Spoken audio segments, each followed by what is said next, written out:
Good morning. It's nice to be here with you this morning. I recognize some faces, but there's a lot of you I don't know. It's been a long time since I've been here at Westminster Chapel to speak, and so I thank you so much for the invitation.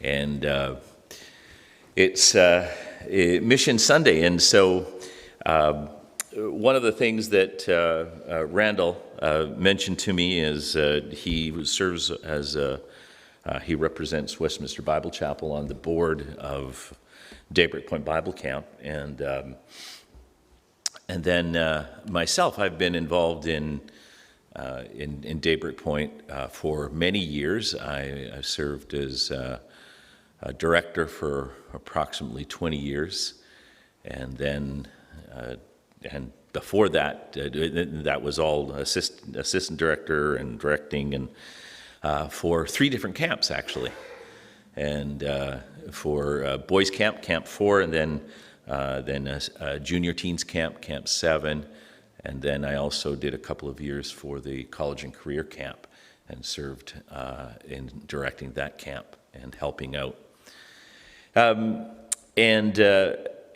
So I come to you with that, but we're going to split up my message into approximately 3 different segments, because I do want to talk about camp itself. Also want to give something, a biblical basis from the Word of God to thinking about who we are as missional people. And I'm always a little bit nervous about using catchphrases, and because the church can get caught up in fads, right?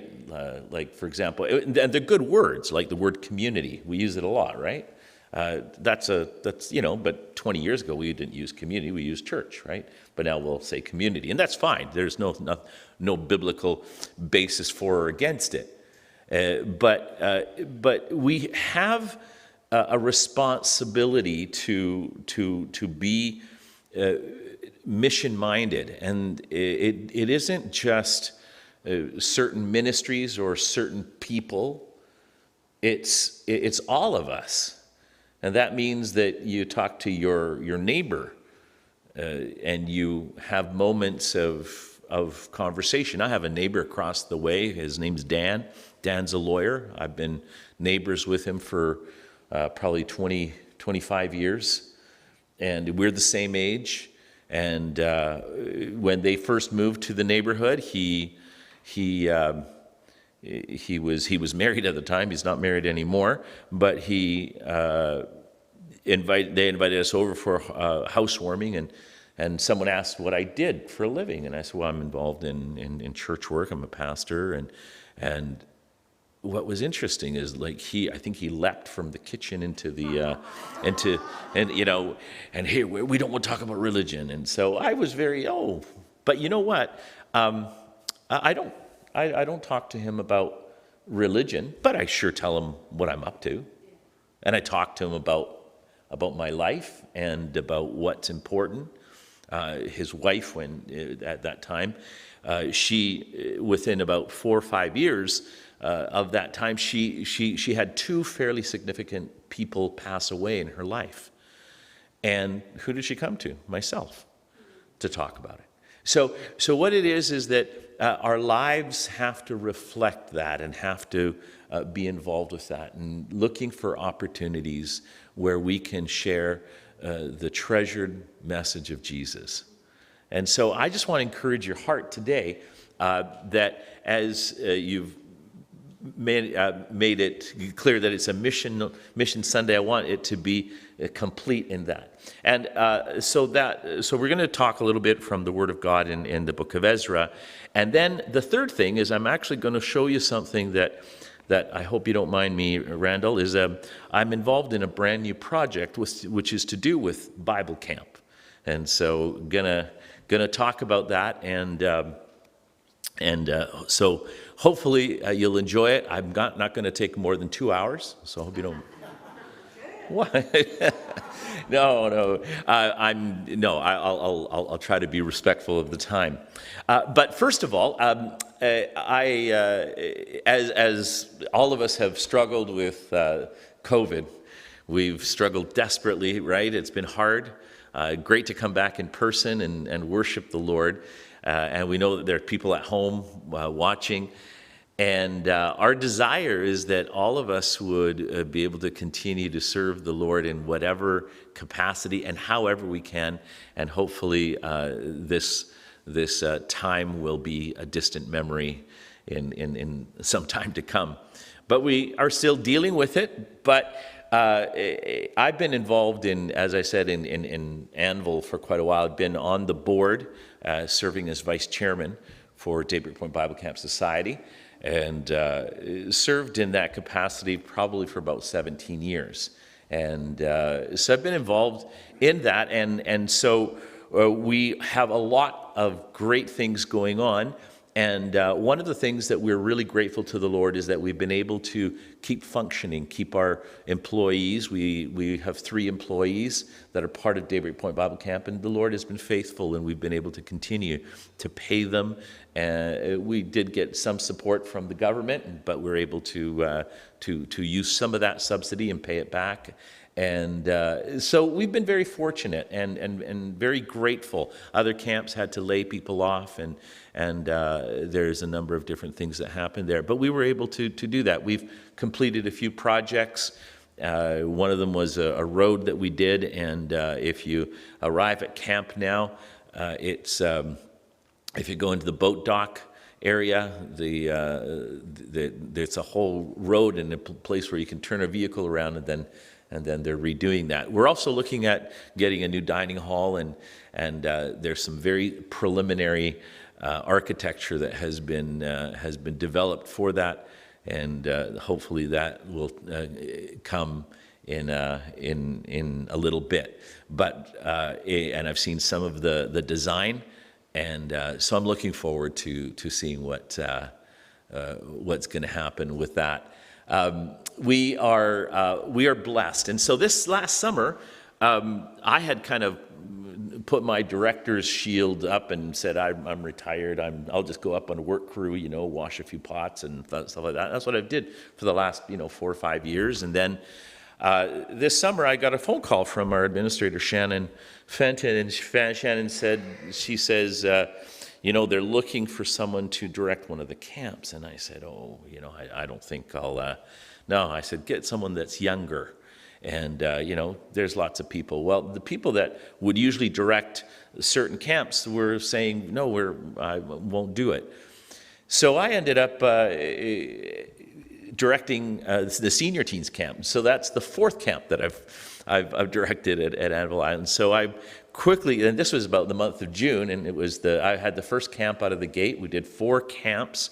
They were weekend camps, Friday to Saturday or to Monday. And so I quickly put a team together. God helped me. I said I could get me some staff, and so the staff came together really nicely. And we had a really good group of people. We had a great speaker, a guy named Mike Gordon. And if you met him, you'd think this guy's gonna, take my wallet or something, right? He looks a bit like a thug, but he's just an amazing guy who really has a heart for God and a heart for youth.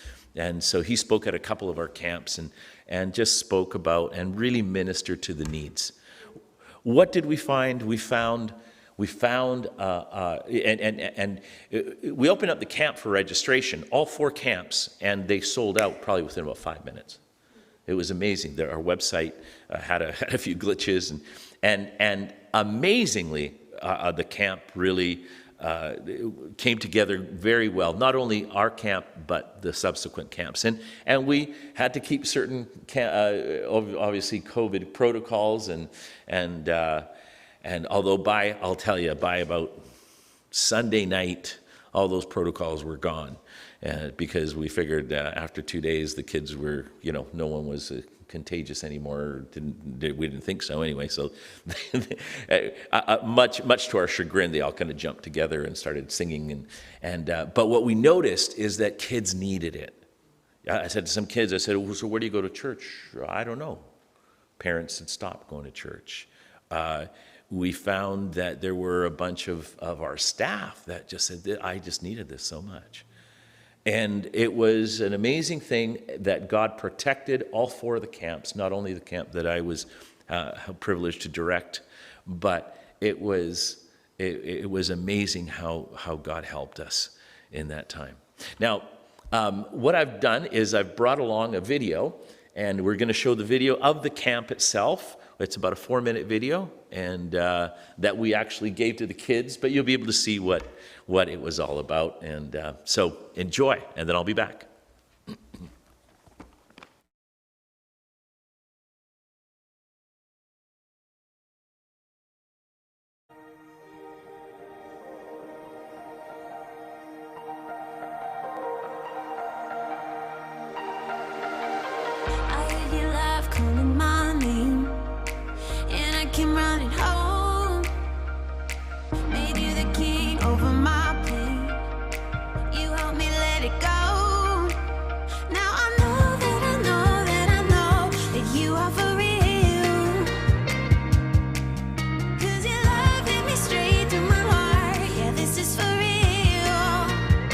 Everything I have is yours, Jesus, 'cause you gave it all. Heaven opened up my eyes, giving it, I hear you calling me closer and closer.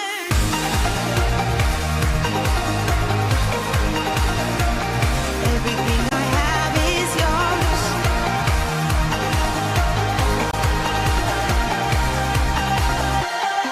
You made my life into something beautiful.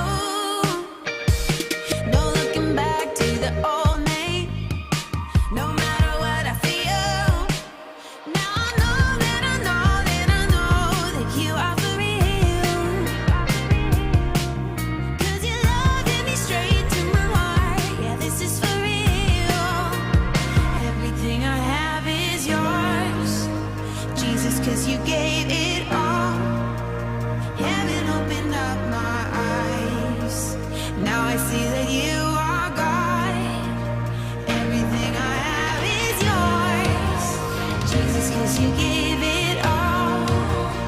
Heaven opened up my eyes, giving it, I hear you calling me closer and closer.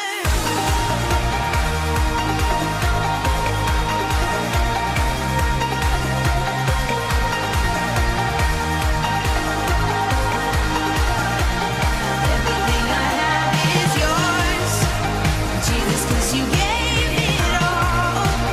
Heaven opened up my eyes. Now I see that you are God. Everything I have is yours, Jesus, 'cause you gave it all. Heaven opened up my eyes, giving it, I hear you calling me closer and closer. Heaven's eyes on us now, fill this place, fill this space. Heaven's eyes on us now, fill this place, fill this space, fill this place, fill this space.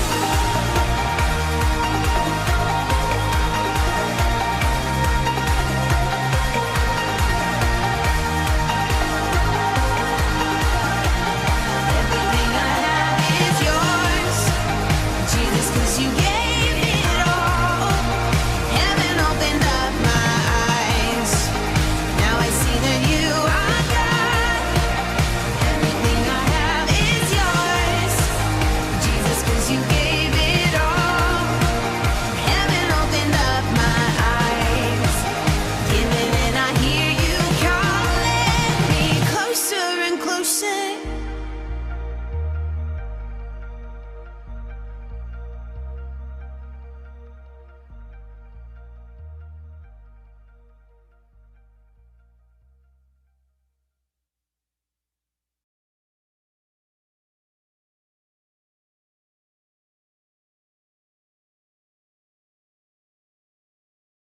Our video that we put together for our campers, and it was an interesting thing because Mike, our speaker, went through just the story of Jairus and then the woman who had the issue, or as it would say in the King James Version, the issue of blood, and she had that sickness that she'd had for 12 years, and just talking about how, and he brought out one very poignant point, and I loved it, and it was this. He said, here was this woman, and she wanted just to touch the hem of the garment of Jesus, and the reason was because she knew that he had power. But he says she felt all alone, even though there were all these people, and even the disciples said, when Jesus said, well, power has gone out of me, they said, well, everyone's around you, everyone's touching you. He brought out a point that I thought was so good, especially during this time of isolation. He says she was surrounded by all these people, but she felt all alone. And that really hit a nerve with the kids and with our with the campers. And so I'm very grateful to that scene.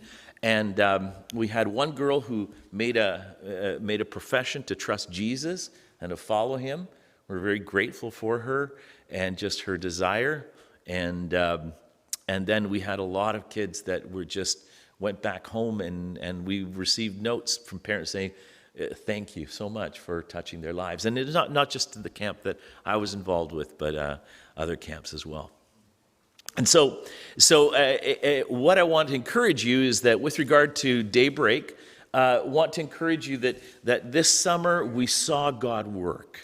And we were nervous, and we were a bit scared just because it's overnight camping and with all the COVID protocols, and we had to be wise.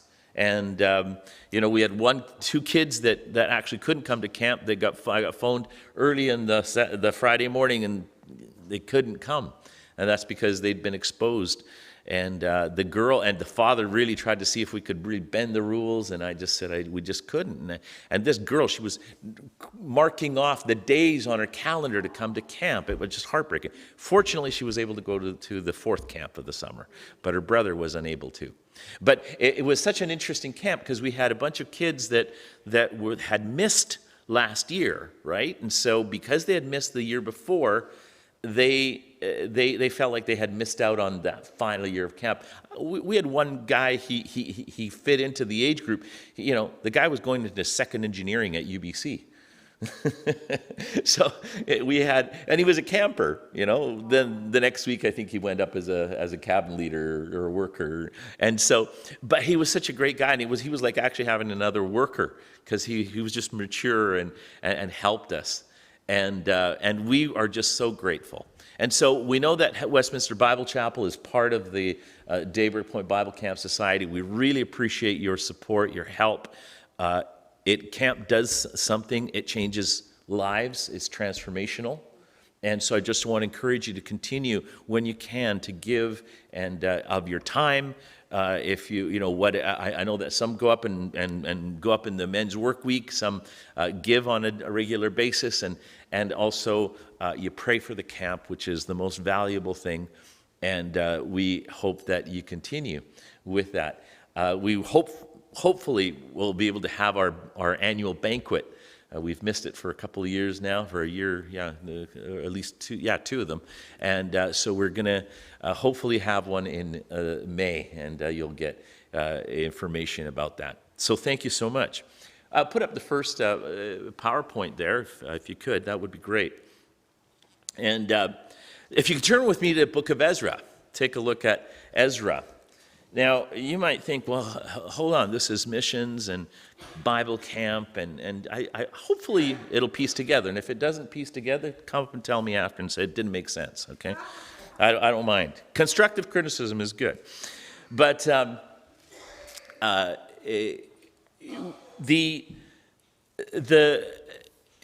book of Ezra, it sort of impressed me a little while ago, and so I get involved with preaching a lot during the week and weekends, and so I'm very busy with it, and I'll touch on that in a little bit. But if you see Ezra chapter 7, verse 10, it says, "For Ezra had devoted himself to study and observance of the law and to teaching its decrees and laws in Israel." And in the ESV, which I've got in front of me, it also says he set his heart to study the law of the Lord and to do it. And then it says, and to teach his statutes and rules in Israel. Now, we need to understand this was a time when it was the laws and the rules. And so if you are here today and you're going, oh man, that's exactly what I hate about Christianity. It's the laws and the rules and stuff like that. I get that. But remember, it's to do with the principles that God wanted to teach the people. And the rules are good because they had there's an understanding of the blessing and the goodness and the desire of God. And so we have to put those particular words into a context rather than taking them and just pulling out the word and say, look at that word. We have to look at the context. And so what do we know about Ezra? Well, we know that he was a man who he worked as a priest, as a scribe. He was given a job as a land commissioner. That was his job as he went back to Jerusalem. Now he is, and time won't permit me to cover everything in this particular message. So I'm going to be flying through it. But what we see here is that this verse really stood out to me because I thought to myself, what did he do? Well, what it was that he set his heart to and devoted himself to these things. That is the job of us as any believer who is wanting to minister to the society that we live in. What did he do? He informed himself. He prepared himself. Whenever we do anything in life, we prepare ourselves, right? Whether it's in your studies, I see some students here, whether it's with regard to as we plan for retirement, I see a few retirees here, or if you have a family, or whatever it is that we do, we have areas of preparation, and there's a lot of great mechanisms within our society that help us to prepare for these things. But when it comes to the matters of the deep spiritual things of the heart, those are the moments that you and I have the privilege to work with and touch other individuals. And we have the privilege to work with them, and we get into maybe conversations that sometimes can take us to places that we maybe are not prepared for. Case in point, when I was in college many years ago, I was in a class, and there was a girl in the class, and she wanted to have a conversation with me about my faith and Christianity. So I went over to her place, and she invited her friend who was studying who was getting a degree in biology up at SFU, and he came over and we started talking about creation versus evolution. Well, I was fairly young, and I had not adequately prepared myself for the conversation with him, and I failed. Not it wasn't a bad conversation in the sense of that he wiped the floor with me. Well, he maybe did. I'm not sure. He probably thinks he did, but when we entered into the conversation and talked about it, what did he do? I had no answers, and I thought to myself, I need to devote myself. I need to study. I need to really have. And what does the scripture say? It's to give to every man or every person an answer of what? Of the hope that lies within you. And so when we do that, that's how you prepare for missional life, for missionary life. And that is whether you cross the street or you cross the world. We all have that responsibility. And you know what? Being a born-again believer is one of the greatest privileges that you could have. And being able to witness is one of the greatest things that we have at our disposal. Now, let me just quickly say something about that, because I believe that a lot of people lose their joy in the Lord because they stop telling others about the Lord. Because we stop witnessing. And we get comfortable.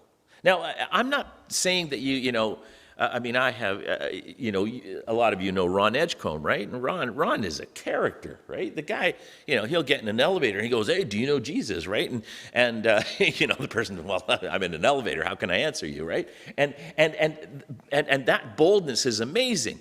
But he does that. You go to Starbucks with him and, "Do you know Jesus?" He'll talk to the girl and, well, not personally, and so there's this moment and you're kind of feeling awkward, but he's having a blast. Why? Because he was touched with the gospel message in such a personal and powerful way that he says, "I got to give this away."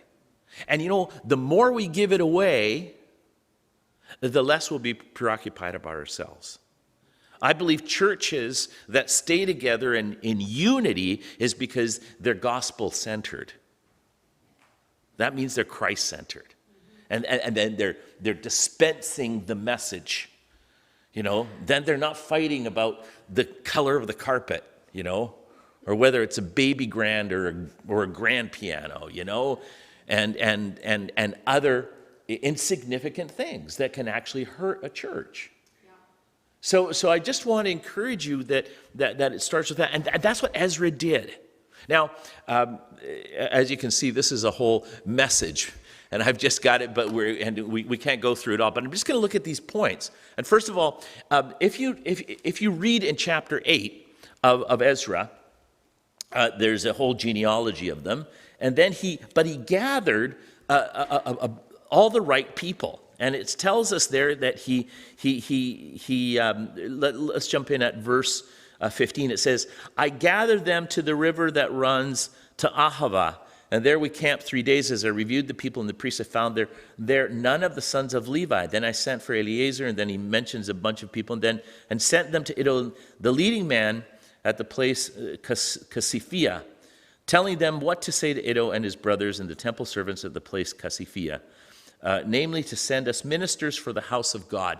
The point is that he recruited the right people. He wanted the right people with him on this trip. Now, where was he going? Well, he was someone from a second generation now that were heading back. They were heading back to Jerusalem, and they had been in exile, but they were given the opportunity to go back.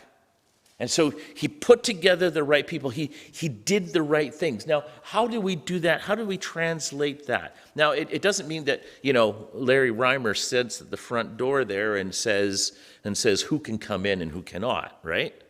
You ever had a handshake from Larry? Man, I tell you, your hand, yeah. And so it's not like we're an exclusive club, and that's not what this was.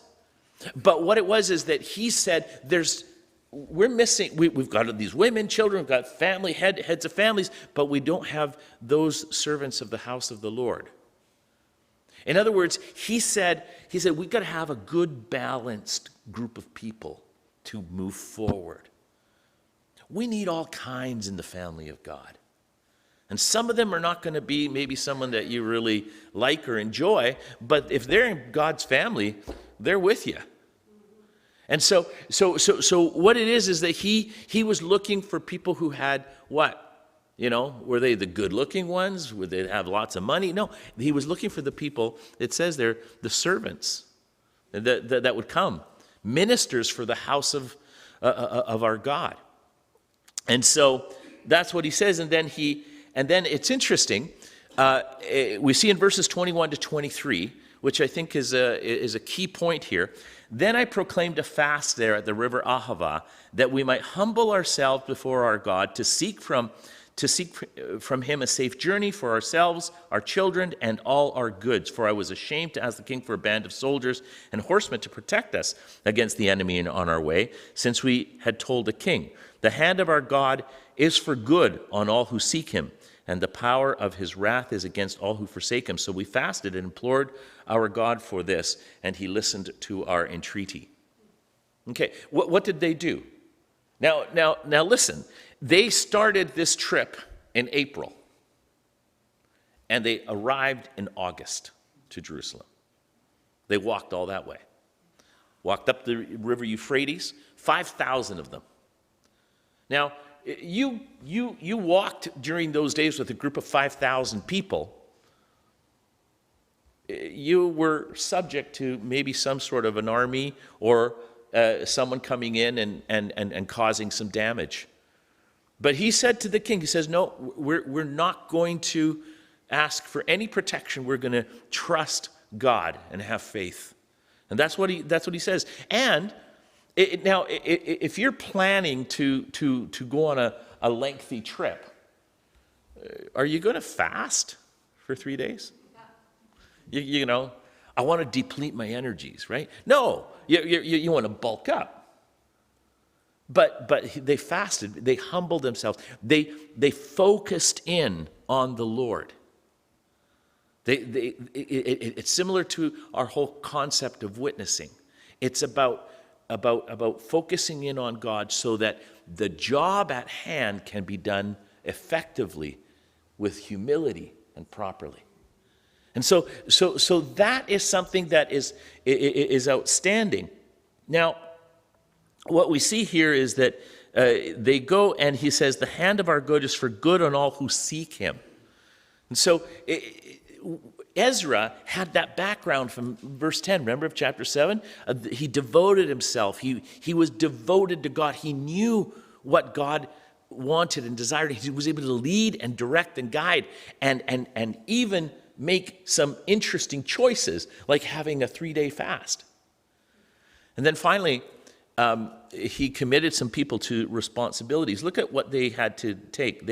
He said, I set apart 12 of the leading priests and 10 of their kinsmen with him, and I weighed out to them the silver and the gold and the vessels, the offering for the house of God that the king and his counselors and his lords and all Israel there present had offered.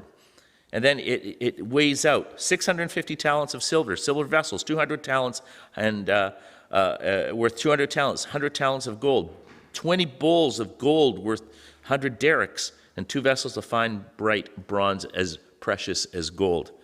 And as I said to them, you are holy to the Lord, and the vessels are holy, and the silver and the gold are free will offering to the Lord, the God of your fathers. Now, it wasn't just the people that stayed back in Babylon, but it was also the people heading that were headed. They gave them all this gold, including and even the king himself, the pagan king, gave them of these items. As I said, I can't get into all the details, but I was reading, and the number escapes me. But this was worth like a few $1 million in today's currency. It wasn't like a little bit of money. And so think about it. They fasted. They got no protection from any sort of army, and they're carrying all this cash, all this gold for the house of the Lord. And if you see, they committed themselves to their responsibility. They went and they took it right away and left it there at the house of the Lord. They rested for 3 days when they got there into Jerusalem. April to August, 5,000 people with all kinds of women and children and ministers and heads of families, and they went back to Jerusalem. Now, remember, these people went not because they had been in Jerusalem before, because they were a generation that had been born, most likely, for the most part. They had been born. They weren't like 70-year-old, because they had been in exile for 70 years. They were a generation that didn't know this place. They were Jews going back to be missional in Israel, in Jerusalem. Why? Because it was the remnant out of Babylon that carried on. The rest of them were all destroyed. Amazing what God did. And so what that means is we go from one place to another sometimes. And so I just want to take a look at that last verse here, and then we'll cue up that other PowerPoint. But Ezra 8:31 did it say? It says, on the 12th day of the first month, we set out from the Ahava Canal to go to Jerusalem. The hand of God was on us, and he protected us from enemies and bandits along the way. That's the promise of God. You serve, be faithful, be devoted. He will do that. His hand will be upon us, and he will protect us.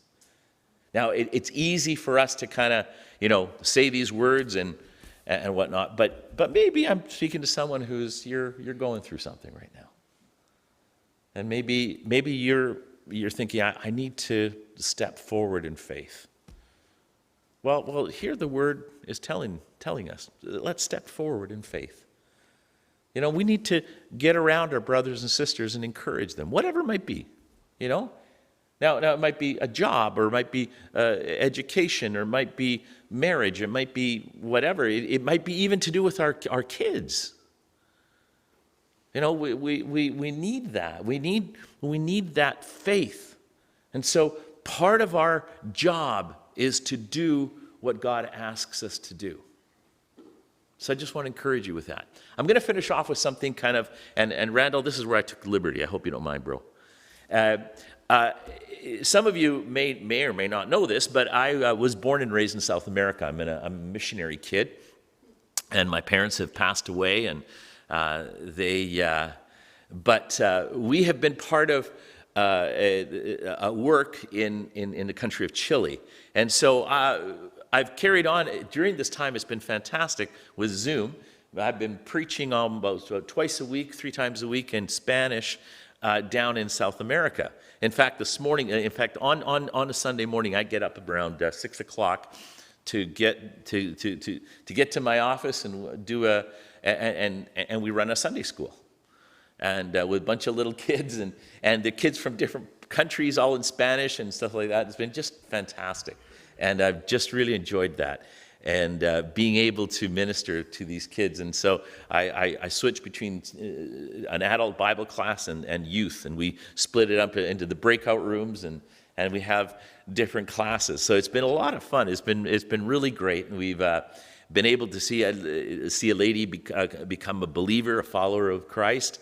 And so there are some really exceptional things happening. This afternoon I've got a meeting at 3:30, at 7:30 their time, so I'll be preaching to them as well. And so that's been great. But a little while ago, I had a friend of mine who accompanied me, because I travel to Chile about twice a year, and he said to me, "What can we do down there?" Well, I said, the brethren churches in Chile do not have their own Bible camp, I said. And so since I'm involved in a Daybreak up here, and I said, we need to, provide something for them. And so a friend of mine, I engaged a couple friends of mine and a couple elders in different churches, and I said, hey, let's find a piece of property. And sure enough, we found a piece of property, about 6 acres, and it cost us about $150,000.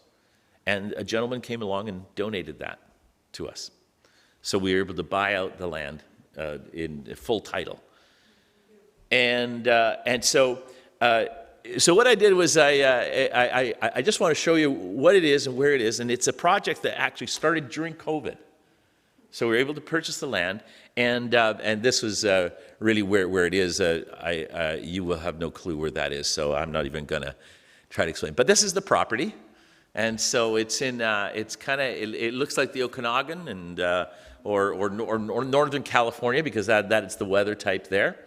And so this is the land, about 6 acres, and it has water running right by it, and this is, they were getting I guess this would be for the latrine at some point, just building. And so, and so we're just in the very beginning stages.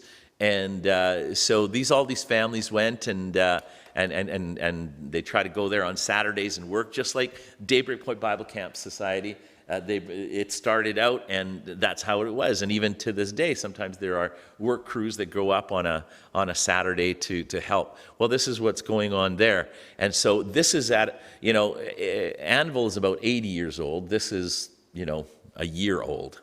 And so if you could just pray with us. These are some of the guys. They have an old, that thing on the left is, or my left, it'd be, I guess your left as well, is it's a bread oven, and it's made of mud, and so they were making, of course, they have to have the barbecue, right? And so really good tasting meat too in there. And then these are some of the people that went and their families, and so just wanted to let you know about that. If you're interested in it, there's a little bit more information. It's actually a project under Missionary Service Committee Canada, MSC, msccanada.org, and it's called Aconcagua Valley Bible Camp. I'm the project manager, leader for that. At some point, I'll probably, change focus more towards them helping to get that work going. It's inching along. But if you could really pray with us, because the churches there need their own camp. They need a place where they can take kids and evangelize. Because I really believe that part of our responsibility, part of the missional responsibility we have, is to reach children for Christ and young people. We have so much that's bombarding, and every generation says that, right? We have everyone bombarding us, right? Every generation says the same thing. But it's true, and we know that. Even more so because everyone has a phone in their hand. And so the social media and the influences there that take us into certain directions that actually sometimes can be detrimental. So what do we need to do? We need to get these kids apart. I saw it at Annville this summer. And it was just like, they were all like sponges. They were just so compliant. They were just so happy to be a part of it. And as we sang, as we worshiped, as we listened to the messages, and as they turned their hearts to Christ, my heart was full. So remember, you have an opportunity to witness wherever you are and whatever you're doing. We have our own personal lives, our neighborhood. We have it within the context of our church. You prayed at the beginning, that this church would be a light. Man, that's so true, that this local church would be a light. And so each individual is doing that, and it's in your different way. Keep doing it. But remember what Ezra taught us. He taught us that he was grounded and truly looking to have people alongside with him. You cannot do it alone. We cannot do it alone. We need each other. And the way that we do that is by involving others, but keeping Christ as the center of our focus. May God bless you. I'm sorry, I think I went about 5 minutes over time. My sincere apologies. But may God bless you. May he keep you. May his face shine upon you. And let's just pray. God, this is your work, and we need you. We trust you and we love you because you first loved us. Be with us as we worship now and then have communion. May Christ be exalted and glorified. We ask this in Jesus' name. Amen.